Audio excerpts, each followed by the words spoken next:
Il est un peu comme Voldemort, il existe, il est dangereux, mais il ne faut surtout pas prononcer son nom.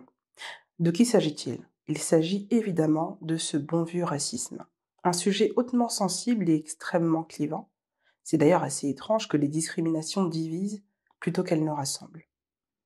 Le racisme en France est aussi vieux que l'apparition même du mot race, car c'est un Français lui-même qui en parle le premier. Et l'Hexagone fait malheureusement partie des pays les plus concernés, puisque dans son rapport Discrimination et origine, l'urgence d'agir, le défenseur des droits révèle qu'en France métropolitaine, l'origine réelle ou supposée est le deuxième critère de discrimination après le sexe. Mais l'urgence d'agir est également observée au-delà du territoire. En effet, suite aux émeutes qui ont suivi la mort de Naël, l'ONU a appelé la France, et je cite, à s'attaquer aux profonds problèmes de racisme et de discrimination au sein des forces de l'ordre. Chris de Gending, vous co-détenez une chaîne YouTube intitulée Comprendre l'Afrique, chaîne où vous exposez depuis plusieurs années, toute votre sapience.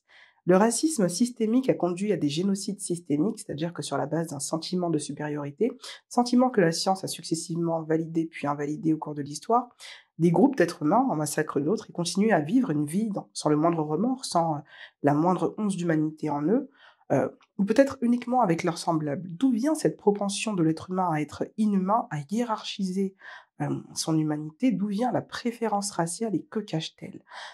Quelles sont les origines du mal?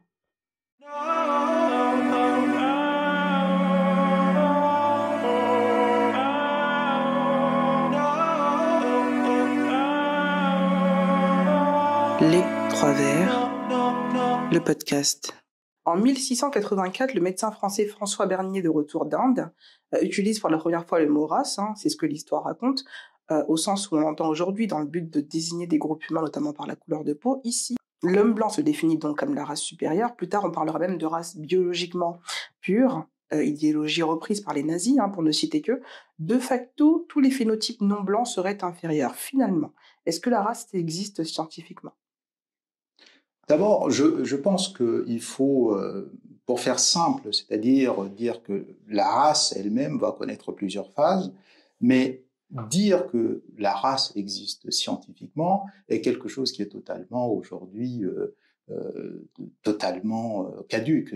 Tout le monde a bien compris que les études récemment prouvent bien que ce sont des catégories qui ont été montées de manière artificielle, même si ça repose sur des phénotypes observables, mais ces phénotypes ne définissent pas vraiment ce qui se passe en dessous, c'est-à-dire vraiment ce qui fait la charpente humaine qui est partagée finalement par tout le monde. Donc, ce sont finalement des adaptations, des séjours climatiques, environnementaux, etc., qui ont certes développé une variété d'êtres humains avec des développements et des adaptations bien particulières. Peut-on dire que l'invention même et surtout l'acceptation de cette notion de race est la naissance, en fait, du racisme institutionnel, ou est-ce qu'il est plus ancien, ce racisme-là? Non, moi je pense qu'il faut, si on remonte vraiment aussi loin qu'on peut dans l'histoire de l'humanité, en réalité, ce qu'on observe, c'est que les sujets vraiment qui vont concerner les questions de race, on trouve d'abord des traces bibliques, avec la division, la table de division des peuples déjà à l'époque, où on différenciait bien les descendances de l'humanité avec Japheth pour les Européens, Shem pour les Asiatiques et puis Cram pour les Africains, ou en tout cas tout ce qui concernait toute cette partie-là du monde. Et donc, on va voir que dans ces divisions, alors il y a certes la question de la malédiction de Cham qu'on peut noter, ça c'est quelque chose de biblique déjà, mais si on creuse bien, ce qu'on observe, c'est toujours, il se joue en dessous de la question du racisme, qui est plutôt des idées qu'on semble poser sur des réalités qu'on observe, il se joue d'abord un jeu de domination. Et c'est ça qu'il faut atteindre pour essayer de comprendre vraiment ce qui va se jouer comme développement de la science par la suite. Mais quand le racisme ou bien la racialisation, c'est-à-dire la théorie sur les races va se développer en Europe, on va d'abord observer que même au sein des Européens eux-mêmes, ils vont commencer à se catégoriser. Il y a races nordiques, il y a des races alpines, dinariques, etc., etc.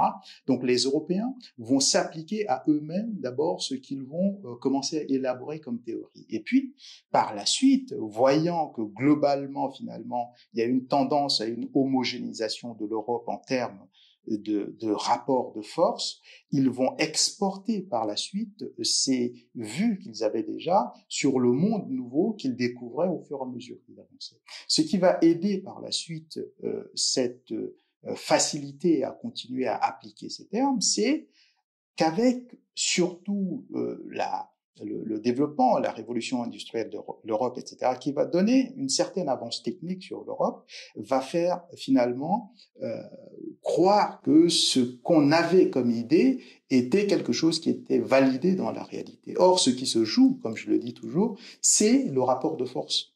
C'est le rapport de force en dessous de cela. Mmh. Le désir de supériorité à la fois dans le narratif et dans le subconscient semble avoir donc prédominé chez nombre d'historiens et de médecins, en tout cas de l'époque. On a théorisé le racisme avec un sérieux des plus déconcertants et ces idées ont voyagé à travers le monde, ont déclenché, je le rappelle, plusieurs génocides. Comment est-il possible que la science ait appuyé et justifié les remarques subjectives de voyageurs, scientifiques pour certains certes, mais voyageurs, qui décrivaient les peuples qu'ils croisaient et que leur conclusion soit devenue normalisation? Autre question, y a-t-il eu des scientifiques à l'époque pour réfuter ces thèses? On met à part l'homme d'État haïtien Anténor Firmin qui répond à Gobineau et son essai sur l'inégalité des races humaines par un autre essai nommé de l'égalité des races humaines, anthropologie positive.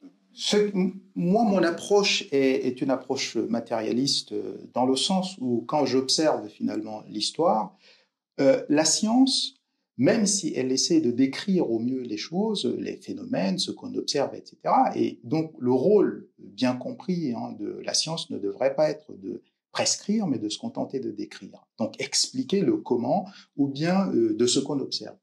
Maintenant, l'utilisation de la science, là, il est évident pour quelqu'un qui est un matérialiste que la science, à un moment donné, dans le jeu de pouvoir, peut être récupérée et être utilisée à des buts totalement politiques. Et on l'a observé au cours de l'histoire, jusque même dans les derniers événements pendant la Deuxième Guerre mondiale. Donc, en réalité, on assiste là à une récupération de la science et puis à tout ce qui est de l'ordre du tâtonnement de la science, de la pseudo-science telle ce qu'a développé Gobineau ou Lapouge, etc. à l'époque.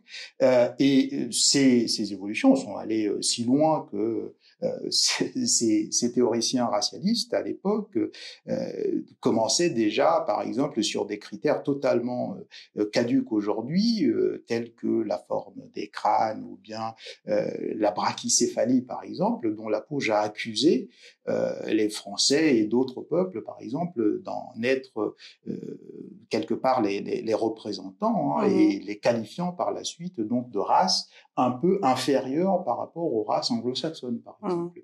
Des critères totalement absurdes, puisqu'on a vu dans l'histoire qu'il y a eu des moments où d'ailleurs toute la civilisation européenne est partie plutôt de la Méditerranée pour remonter au nord. C'est pas l'inverse. Et donc, ça montre bien que tout ça est caduc, l'histoire a montré cela, mais n'empêche que quand on est surtout dans un environnement de l'époque où les progrès techniques permettaient effectivement, dans la réalité, aux Européens de se projeter dans le monde et de prendre le contrôle du monde, eh ben, c'est beaucoup plus facile de tomber dans ces penchants-là et de valider des thèses parce qu'on a l'impression que la réalité vient valider cela. Donc, on confond ce qui est de l'ordre de progrès technique purement à ce qui serait de l'ordre de sagacité civilisationnelle ou quoi. Mais la question, c'est est-ce que c'est les institutions qui incitent à confondre? Est-ce que ça rentre dans le jeu de pouvoir, justement? Mais bien sûr, parce si c'est accepté, c'est... Oui, mais parce qu'il faut bien comprendre que toute la révolution, et c'est ça l'ironie de la chose, c'est que... Le pouvoir prime sur la véracité, la vérité. Mais absolument, mais le pouvoir utilise toute théorie qui peut paraître beaucoup plus scientifique et donc beaucoup plus acceptable à l'esprit objectivement. Donc ça vient utiliser le vernis scientifique de ces théories pour justifier des projets réels de domination brutale des autres peuples, etc. Et donc c'est ça la démarche réellement. Pourquoi le fait de parler de ces sujets dérange autant en France et pourquoi sont-ils systématiquement associés à la gauche? On pourrait même dire au woke, mouvement woke, si on peut appeler ça un mouvement, à votre avis? Non, mais d'abord parce que si on observe bien, la grande question, c'est là aussi où il faut faire un petit peu de... Au sortir de la révolution industrielle, si on prend cette époque-là, pour ne pas remonter plus loin. Mais le but, de toute façon, c'est que les pouvoirs, d'abord des empires qui veulent coloniser les autres peuples, et puis par la suite, de toute la bourgeoisie qui veut créer le marché mondial, va avancer avec une telle brutalité qu'il faut bien trouver des éléments pour justifier au fur et à mesure. Donc, euh, les courants, parfois, qui eux-mêmes ont participé en partie à cela, c'est-à-dire la gauche elle-même a participé dans un élan d'universalisme, etc., a participé à ces événements, va par la suite. Et c'est ça, là, peut-être la différence, c'est que en continuant à se questionnant, la gauche va se rendre compte qu'il y a des choses à corriger. Et donc, il y a eu un travail de ce côté-là. Mais de l'autre côté, il y a le conservatisme de droite qui, finalement, se contente de prendre le monde tel qu'il est et qui se dit, si les rapports sont comme ça, il faudrait laisser les rapports comme ça. Et donc, c'est ce conservatisme de droite qui va continuer et qui est dérangé, en quelque sorte, quand on questionne ces choses. Parce que quand on questionne ces choses, si on va jusqu'au bout, au-delà des questionnements et des réfutations théoriques, etc., ça va poser la question du rapport de force et donc du rééquilibrage du monde. Et ce rééquilibrage du monde va se faire au détriment d'une partie de la population. Oui, personne ne veut perdre sa place. Voilà. Donc les personnes, les militants de gauche, les politiciens de gauche, etc., prennent le risque finalement de perdre leur statut oui, mais pour une cause plus grande que leur personne. Mais là aussi, c'est-à-dire que le but, c'est quoi? C'est que si même le fait de dire gauche et droite, il faut aller un peu plus dans le détail. Il y a une partie de la gauche qui est totalement noyée également dans le grand capital, etc. Et puis, il y a une gauche qui est beaucoup plus, je dirais, qui tire vers une gauche marxisante, peut-être même communiste, etc., qui d'emblée pense le bonheur de l'humanité comme un monde de partage et d'un peu plus d'égalité pour que, finalement, on n'ait pas à être enfermé dans des cycles de violence infinie.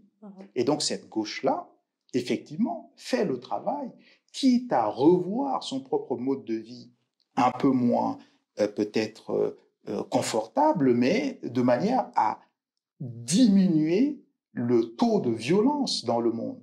C'est ça le but. L'Europe a connu bien plus de guerres et batailles sanglantes et barbares que tous les autres continents. Quand on prend cela en compte, sur quelle base peut-on affirmer chaque fois qu'un problème de délinquance ou de criminalité se pose, notamment en France, qu'il concerne une personne de l'immigration, ils sont sauvages, c'est culturel, ils ne sont pas comme nous, etc. Alors même que l'histoire démontre le contraire, autre tendance marquante de l'histoire, que ce soit les Arméniens, chez les Juifs, chez les Chaldéens, on a constaté que les minorités sont toujours pointées du doigt en cas de crise sociale, lorsqu'un pays rencontre des problèmes assez conséquents. La préférence raciale et culturelle prime-t-elle finalement sur la véracité des faits, sur l'honnêteté intellectuelle? Le système a toujours raison, en fait, il faut le protéger coûte que coûte. Oui, parce que c'est toujours une bataille. Il faut bien comprendre que, et là je cite rapidement Marx, mais Marx dit tout le pouvoir, tout le système de domination, toutes les pensées dominantes ne sont que les pensées des dominants. Dans le sens où il est normal, c'est-à-dire que c'est d'abord l'activité réelle et les rapports sociaux entre les gens qui déterminent les projections intellectuelles qui se font. Donc, le reflet, et c'est pour ça que chez quelqu'un comme Rousseau, il dit il y a d'abord eu des esclaves par la force, et puis par la suite, il y a des esclaves par nature. Ça veut dire quoi? Ça veut dire que, dans un premier temps, on est d'abord allé dominer des peuples,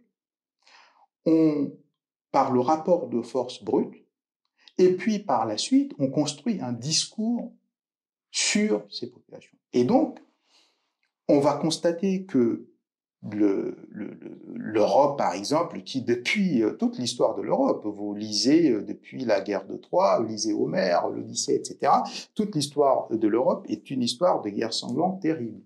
Donc, quand vous lisez dans l'Iliade, on fait là des litanies de batailles et de batailles. Et donc, cette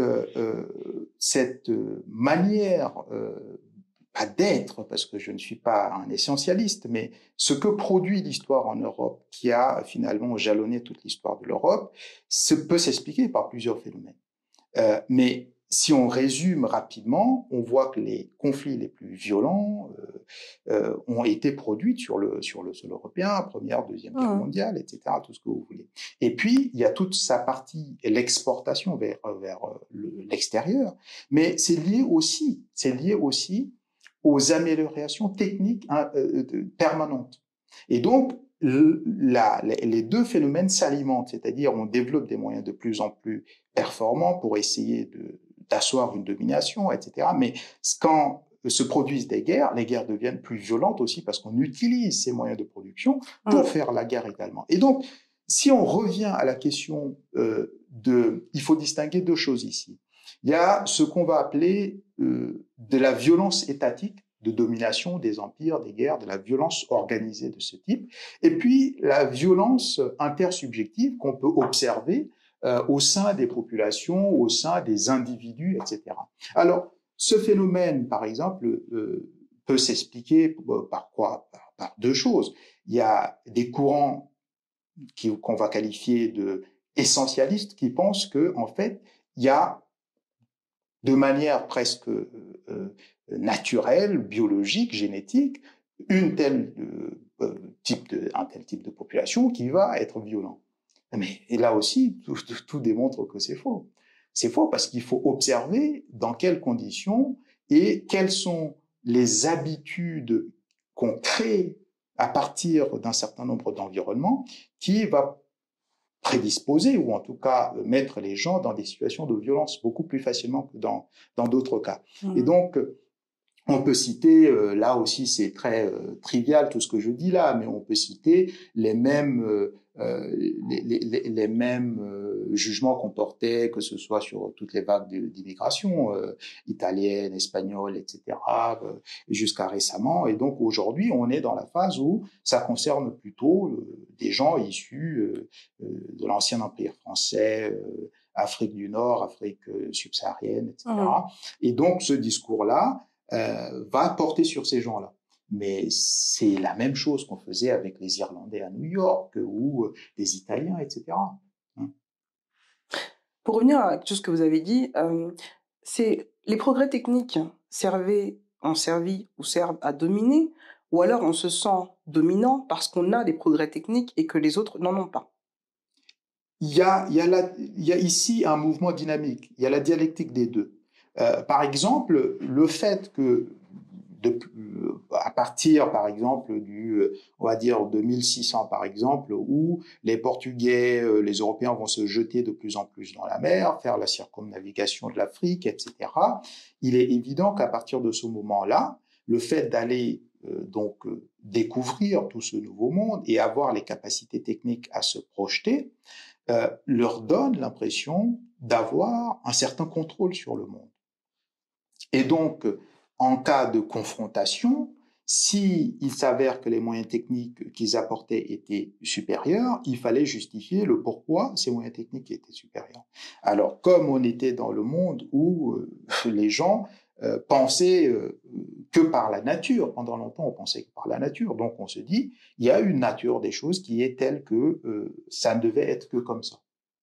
Or, là, tout de suite, ce qu'on peut soulever, c'est que si c'était dans la nature des choses d'être comme ça, pourquoi, depuis la révolution néolithique jusqu'à à peu près le début de la Grèce, on va dire moins 600 ou moins 700, avec les Hésiode d'Homère et bien d'autres, pourquoi pendant toute cette partie, le centre du monde était ailleurs?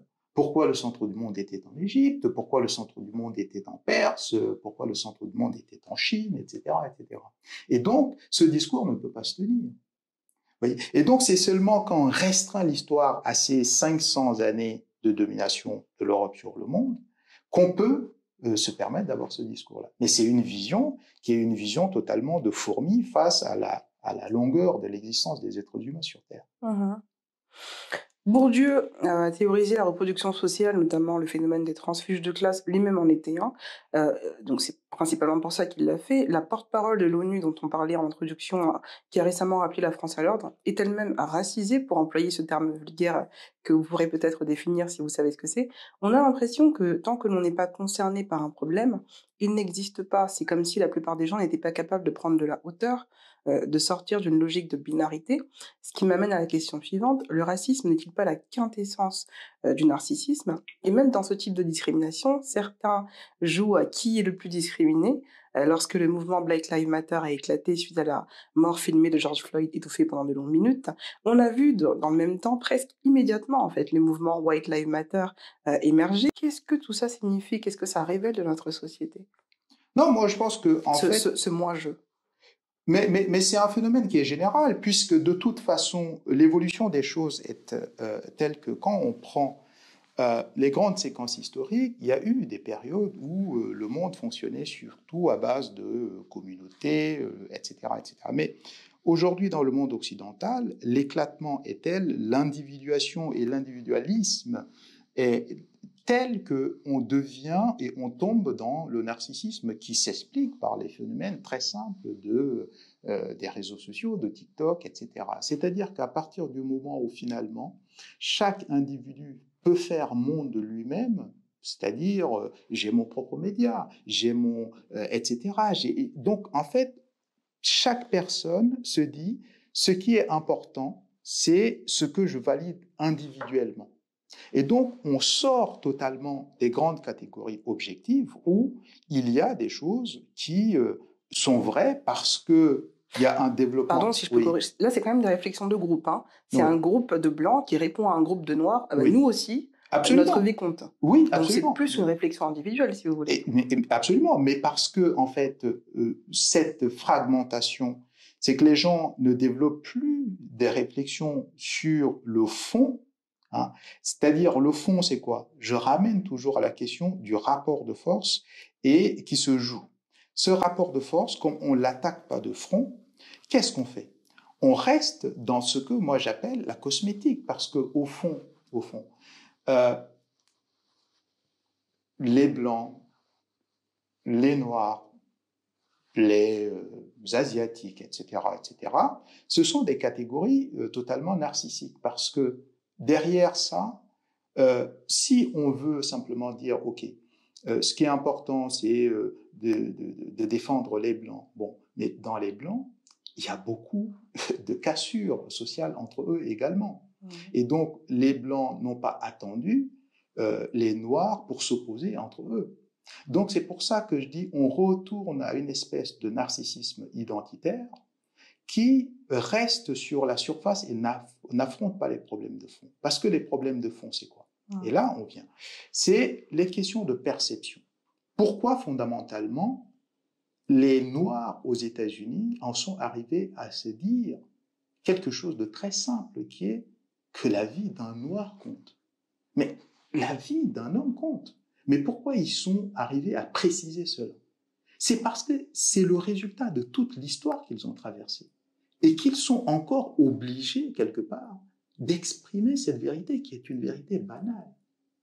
Tous les philosophes, même des Lumières, des 18e et bien d'autres, etc., défendant le jus naturalis, la voie, le droit naturel, etc., tout le monde sait que la vie d'un être humain compte. C'est le mouvement de l'humanisme. C'est l'Europe lui-même qui clame ça. C'est l'Europe elle-même qui clame ça.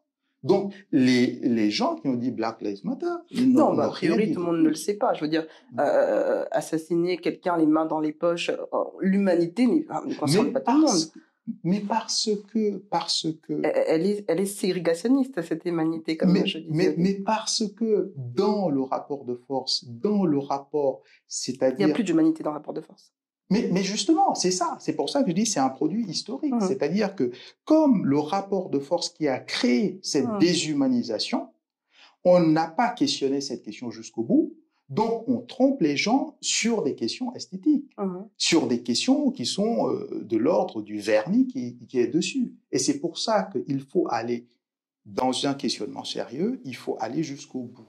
Il faut aller jusqu'au bout en se disant, par exemple, très concrètement, quand vous prenez, moi je l'ai écrit même dans mon petit pamphlet, j'ai écrit, j'ai dit, quand on a une perception, une certaine perception, peut-être méprisante du noir, etc., c'est que c'est tout le produit de l'histoire qui pèse sur cette personne, qui fait qu'on a cette perception. Et cette perception fait que la gâchette sera beaucoup plus facile à déclencher. Pourquoi? Parce que toute l'histoire nous montre que nous avons affaire à un groupe qui est moins organisé dans le rapport de force, et donc celui qui veut commettre un crime sera peut-être moins prudent dans la manière d'interagir avec la personne. Et donc, c'est pour ça que je dis, tant qu'on ne règle pas le problème de fond de rapport de force, qu'on ne rééquilibre pas les choses, il n'y aura pas ces tensions. Je prends un exemple simple. J'ai pris un exemple simple dans le livre. Je dis, quand bien même un jeune directement chinois, de la diaspora chinoise, aurait fait quelque chose qui serait punissable de cette manière, la réaction n'aurait pas été automatiquement de la même manière, parce qu'on peut se poser la question à deux fois, à qui on a affaire. Est-ce qu'il y a une grande puissance derrière qui a les capacités aussi de répondre ou pas? Alors, là, vous parlez du cas George Floyd, par exemple. Si ça avait été un Chinois, est-ce que ça aurait été différent? George Floyd était un citoyen américain. Oui, mais justement, et c'est là... Qui est sa communauté? Qui est son État? Voilà, mais c'est là... C'est l'Amérique. Oui, mais c'est là et ça, c'est un sujet qu'on devrait creuser plus. C'est-à-dire que la question de la... Bon, le cas des États-Unis, le cas des États-Unis est assez particulier, c'est-à-dire que la question de l'identité biologique et de l'identité nationale, culturelle, etc., sont des sujets à creuser de fond. Parce que quand on regarde les États-Unis, malgré le fait que tout le monde soit américain, on a toujours des gens qui sont catégorisés toujours l'identité et la nature biologique n'est pas loin. Il y a des Spanish, il y a des WASP, il y a des White Anglo-Saxons justement protestants, machin WASP, il y a des Afro-Américains, etc. Et donc on continue à juger les gens par le prisme de leur foyer civilisationnel initial. Et ce qui fait que les gens continuent à charrier toujours les mêmes préjugés qu'il y avait déjà à des époques très lointaines où les rapports de force actuels se sont établis. Et ces rapports de force continuent. Donc, il faut aller actuellement rééquilibrer les rapports de force. Sinon, on va continuer à juger les gens. C'est l'esprit humain qui est comme ça. On va continuer à juger les gens à l'aune de ces foyers civilisationnels. Comment est-ce qu'on les rééquilibre, ces rapports de force? C'est ce qu'est en train de faire le Sahel, par exemple, en mettant les Occidentaux dehors? C'est ça? C'est par le biais de pays africains, on respectera les Noirs dans tous les pays qu'ils soient? Parce qu'on associe, il faut le dire, hein, on associe généralement les personnes noires ou racisées, comme on dit, tout ce qui n'est pas blanc, en fait, à une espèce de pauvreté, une espèce de déchéance dans la société, en tout cas un statut moindre que l'homme blanc ou que la femme blanche. Donc, pour donner l'exemple du Sahel, est-ce que c'est comme ça que va venir ce rééquilibrage? Sinon, comment faire sinon?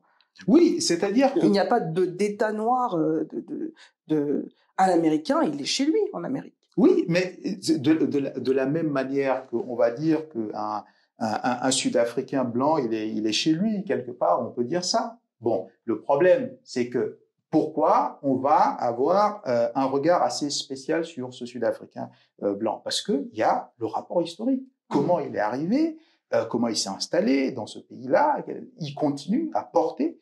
Donc, il y a toujours cet héritage de l'histoire que les gens portent.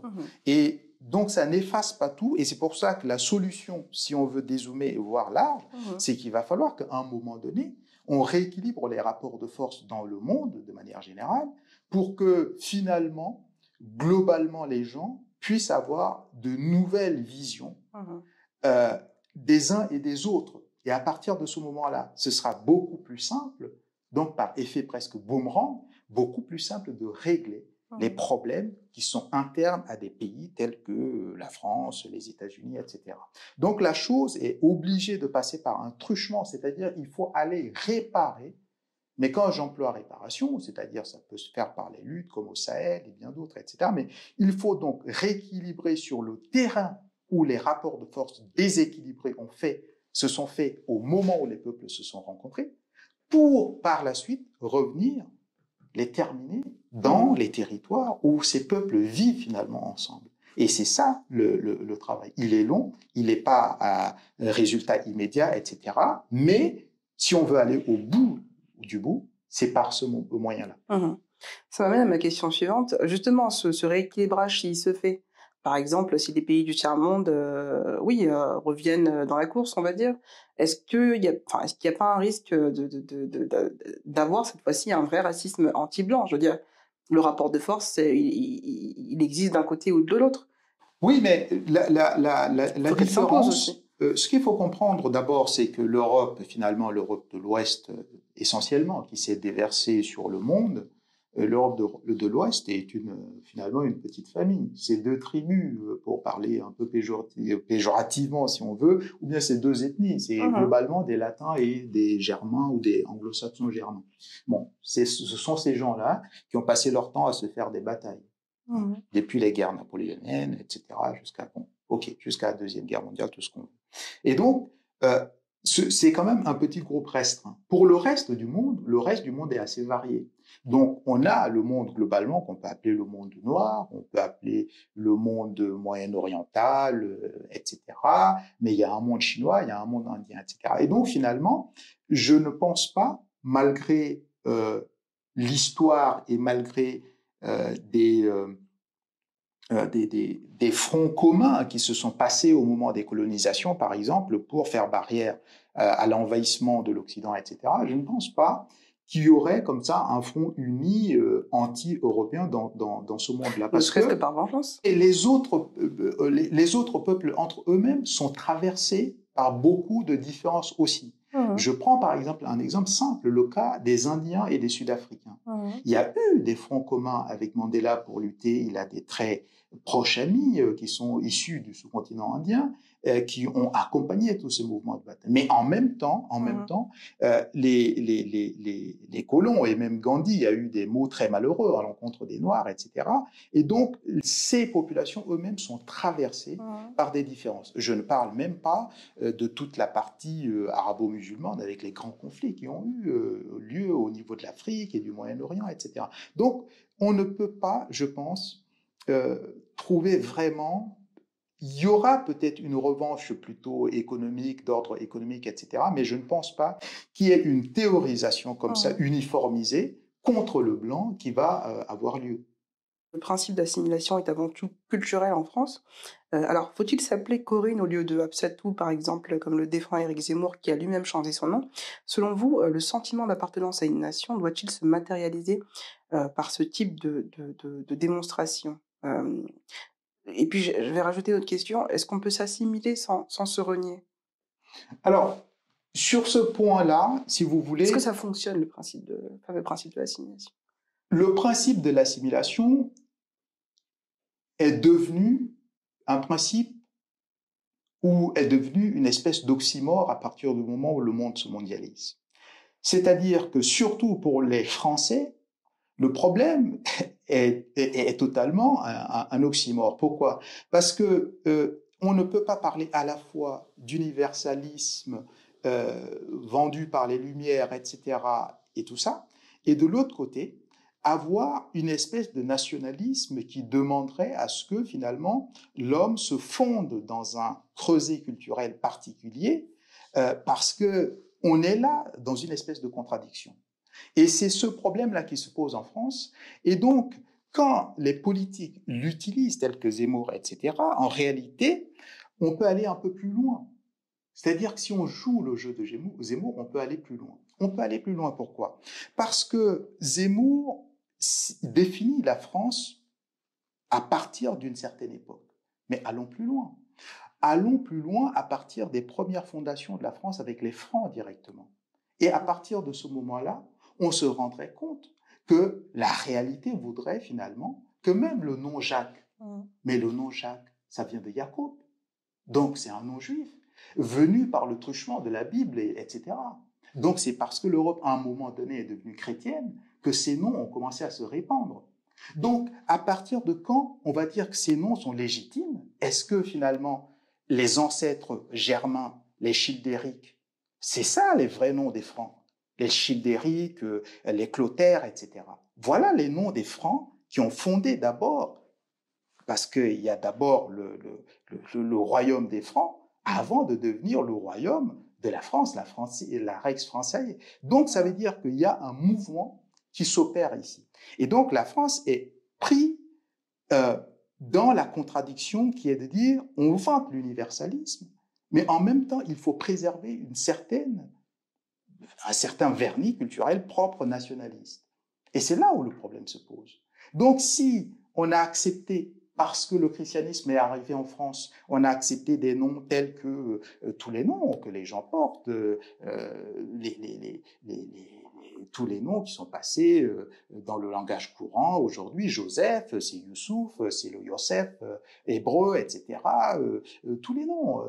Voilà, une bonne partie des noms qui sont grecs, on les a importés. Philippe, celui qui aime les chevaux, etc. On peut continuer. Donc, la question des noms, pour moi, est une utilisation, et d'ailleurs une utilisation, à mon sens, orientée particulièrement pour la clientèle politique de Zemmour. Parce que je n'ai pas observé, en réalité, les Dupond-Moretti. À ce moment-là, ça reste italien, il faut l'effacer carrément, il faut aller beaucoup plus loin, etc. Donc, il y a cette histoire de prénom. Bon, moi, je pense que... Au-delà du prénom, est-ce que l'assimilation, c'était mon point, fonctionne? Les États-Unis fonctionnent en communauté. D'ailleurs, on est autorisé à faire des statistiques sur la communauté là-bas. Ce n'est pas le cas ici. Alors, quel fonctionnement, quel principe fonctionne le mieux, en fait? Est-ce que l'assimilation fonctionne ou finalement, est-ce que c'est un échec? L'assimilation pourrait fonctionner si on restait dans le monde des nations, le monde fragmenté des nations. Or, la réalité est que de plus en plus, le monde s'interconnecte et par le principe même de l'universalisme français, on est obligé finalement de dire que tout le monde peut devenir français, mais en même temps, si tout le monde peut devenir français, est-ce qu'il faut instaurer une espèce, finalement, d'hommes français typiques auxquels il faut ressembler?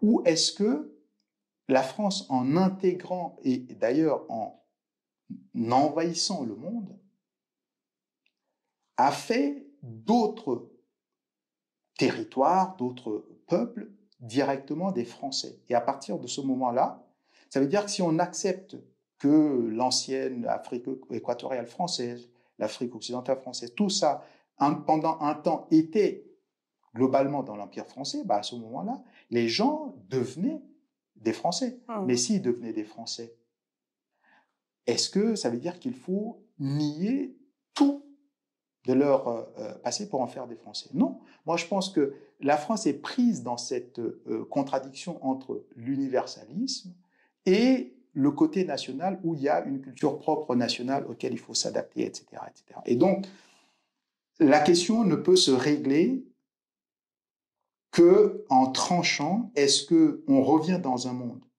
cloisonné des nations, auquel cas, oui, dans ces cas-là, une personne, pour rentrer dans cette nation totalement, doit ressembler à un certain nombre de critères définis dans cette nation-là.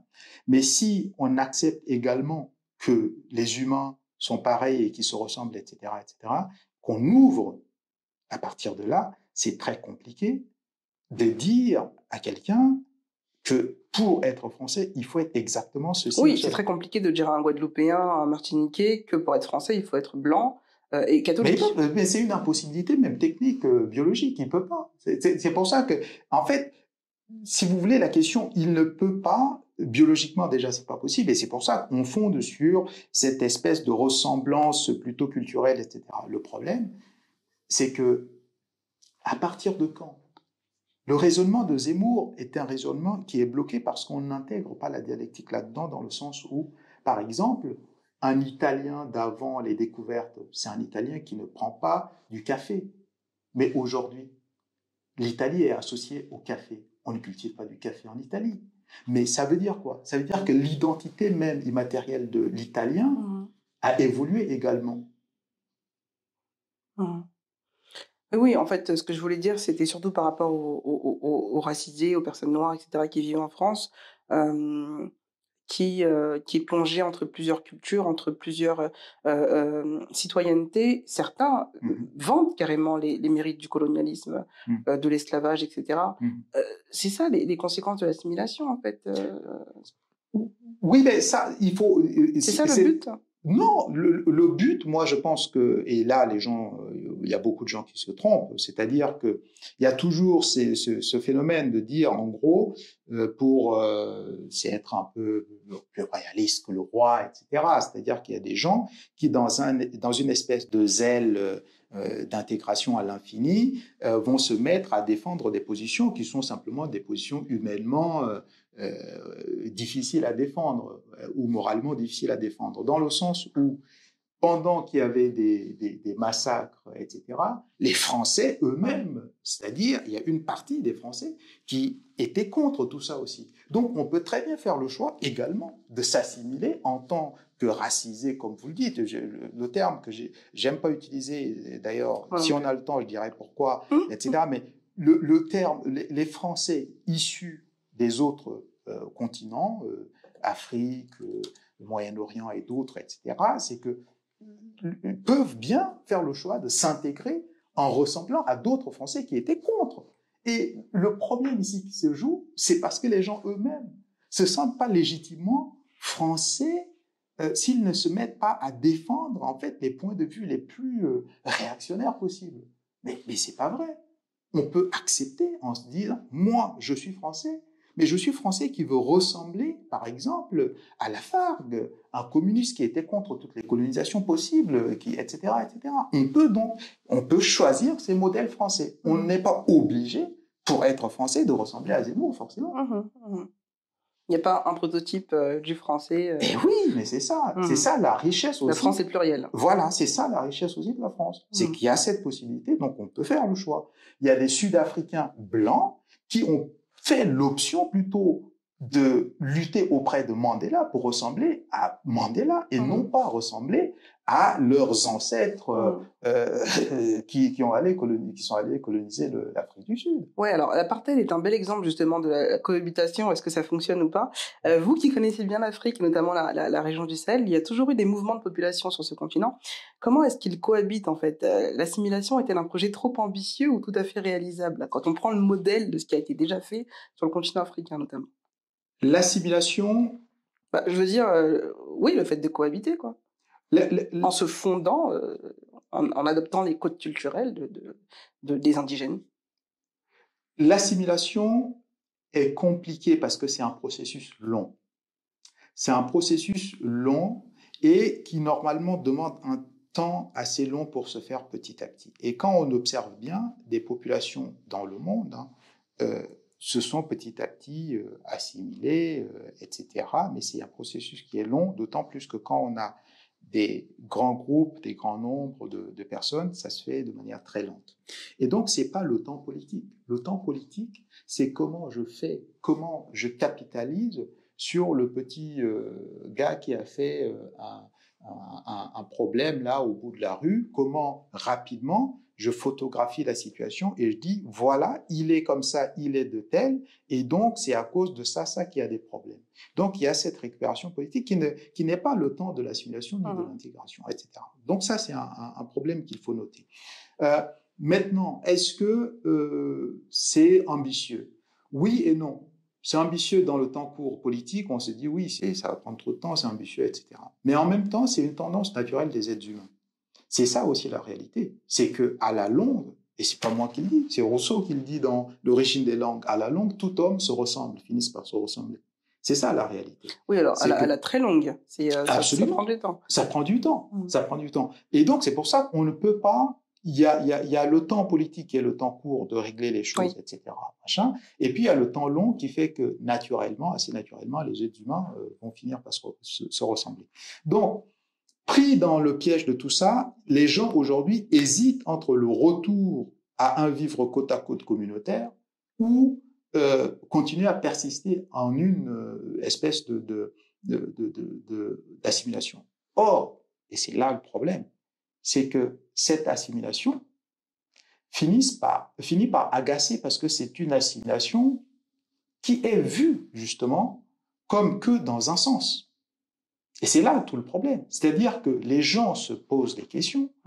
Pourquoi, par exemple, pourquoi et c'est là où il faut aller au bout. C'est-à-dire qu'il se joue encore les restes de rapports de force, etc. Parce que pourquoi l'assimilation et l'intégration ne feraient pas que l'Europe, en découvrant d'autres choses intéressantes des autres cultures, l'incorpore et donc accepte que ces éléments-là, finalement, soient incorporés pour justement élargir la base de ce qui pourrait être le modèle de l'homme ou bien le modèle d'intégration. Et c'est un problème complexe. Mais il faut savoir noter les différents aspects ici. C'est compliqué de toucher à la culture. Dans tous les pays, c'est compliqué. Personne ne veut qu'on touche à son espace culturel.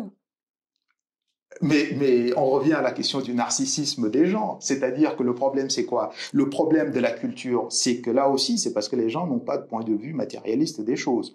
Matérialiste au sens philosophique, je dis.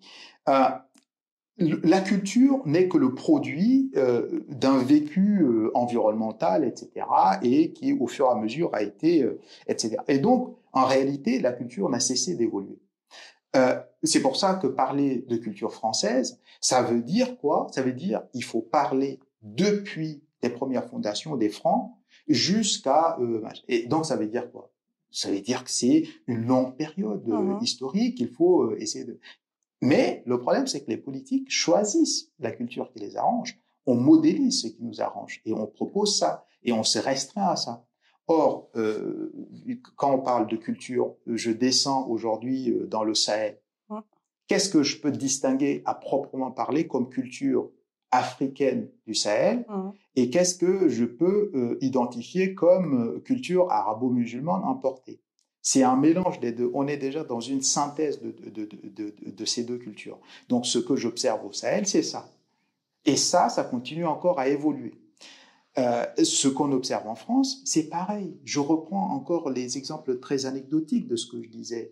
Prendre le café le matin, aujourd'hui, ça devient un rituel presque dans toute l'Europe.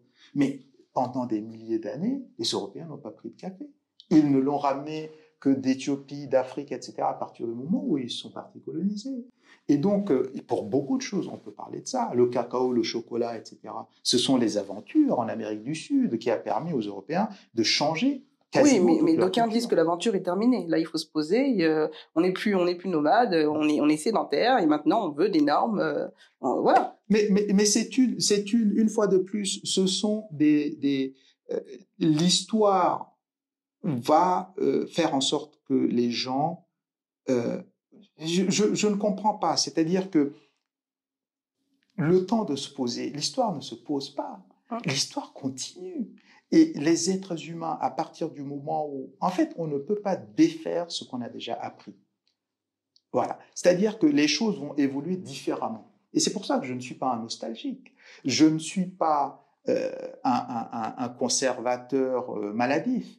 Parce que je sais bien que les choses évoluent, je sais bien que les choses continuent. Ça agace évidemment qu'il y ait des gens différents, etc. Ça change, mais ça, d'autres populations ont déjà quelque part fait le deuil de ça. L'Afrique elle-même a fait le deuil de ça déjà. L'Amérique du Sud, vous prenez l'Amérique du Sud, les gens parlent beaucoup d'Afrique, mais les gens ne regardent pas l'Amérique du Sud. Là où la colonisation a quelque part eu plus de succès, c'est en Amérique du Sud. Parce qu'en Amérique du Sud, les populations amérindiennes n'étaient pas si nombreuses que ça. Ils avaient moins de résistance du fait de leur isolement pendant longtemps à beaucoup de microbes que les Européens ont ramenés, etc. Parce que c'était pas les mêmes modes de fonctionnement. Alors qu'en Afrique, quand les Européens étaient arrivés, on était à peu près, le décalage n'était pas si important que ça. C'est d'ailleurs pour ça que les Européens, contrairement à ce que les gens pensent, les Européens ne sont pas venus comme ça rentrer dans l'Afrique facilement. Les Européens ont mis du temps, et c'est à partir du moment où ils ont complètement eu une domination presque achevée sur l'Amérique, surtout, que là, à partir de là, grâce à l'exploitation, grâce à un certain nombre de choses, ils vont engranger encore un petit peu plus de force et développer encore un peu plus de technique. Et c'est dans cette seconde phase-là que ça va être possible pour les Européens. Mais sinon, pendant tout le début, toute la phase du début, de l'accostage de l'Afrique, etc., les Européens sont restés pendant longtemps sur les côtes. Les pénétrations au cœur de l'Afrique, on parle de Stanley, on parle des années 1880, on parle etc. Donc c'est tardif. Il y a une question fondamentale que j'ai quand même oublié de poser, c'est que partout dans le monde, on voit à peu près quand même des similitudes par rapport au comportement des populations envers les personnes plus foncées, que ce soit en Inde, au Brésil, etc. Ça, c'est un peu le parallèle sur tous les continents. Est-ce que ça, c'est dû justement à l'histoire qu'on a racontée, à cette notion de race, de domination raciale? Tout est parti de là, elle a pris une dimension mondiale, en fait, elle s'est propagée. Mais ou est-ce qu'il y a une histoire, oui, par rapport à la mélanine, qui est propre à chaque continent, indépendamment les uns des autres. On aurait cette réflexion partout, sans se concerter, en fait. Vous voyez ce que je veux dire? Non, moi je pense que c'est dû à plusieurs phénomènes. Il y a pour certains aspects, peut-être assez marginal, on peut l'évoquer dans le cadre, par exemple, de ce que j'ai dit dès le début au niveau de la Bible avec la malédiction de Cham, etc. Mais je pense que la grande diffusion de cette attitude, finalement, résulte quand même de la colonisation occidentale de manière large. Je pense que c'est là vraiment où, finalement, un peu partout, on a le même ordre hiérarchique qui s'est imposé. Et à partir de là, comme en bon matérialiste toujours, je le dis, les idées ne sont que le reflet de l'activité et des rapports réels des gens. À partir de ce moment-là, se crée aussi dans la tête des gens cette volonté d'hiérarchiser qu'on observe un peu partout. Parce que même que vous observez, par exemple, en Inde, c'est pareil, c'est que les conquêtes venues du Nord par des peuples aryens sur les Dravidiens, par exemple, dans la partie sud, c'est une question de rapport de force également. Oui, donc il est urgent pour le continent africain, pour ne citer que lui, d'inverser ce rapport de force pour enlever cet imaginaire, cette image, en fait. C'est une question d'image, là, si j'ai bien compris. Oui, mais absolument, parce que il est évident que si vous observez, par exemple, les grandes périodes historiques, il y a des phases de domination, par exemple, aller en Éthiopie. En Éthiopie, il y a eu des grandes phases de domination de l'Éthiopie sur toute l'Arabie. L'Éthiopie n'a pas le même complexe, n'a pas le même rapport et la même attitude. Et ce qui explique d'ailleurs par la suite que les Éthiopiens étant toujours en confrontation avec le monde grec, le monde perse, le monde égyptien, etc., l'Éthiopie n'a jamais développé une intégration de cette hiérarchie. Ce qui a fait que l'Éthiopie continue jusqu'à aujourd'hui à se montrer totalement décomplexée, dans un sens. Donc, c'est l'histoire qui développe ces réflexes, ces comportements que les gens finissent par adopter, intégrer et digérer sans le savoir. Et donc, moi, je prends des choses très simples. Si les gens continuent, et c'est pour ça que moi, je suis assez critique, par exemple, quand c'est bien que les gens le fassent, de lutter contre le racisme en France, etc. C'est bien, parce que c'est important d'en parler, etc.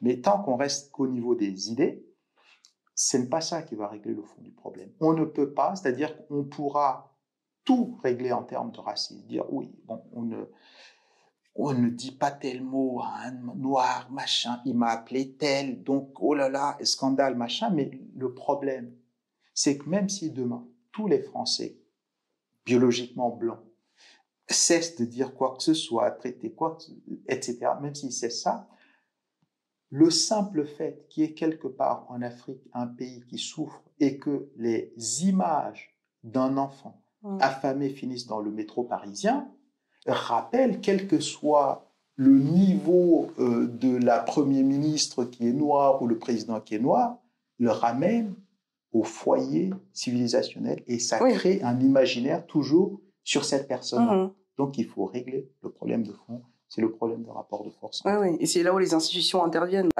Vous vouliez revenir sur le mot racisé, que vous aimez bien. Que j'aime pas.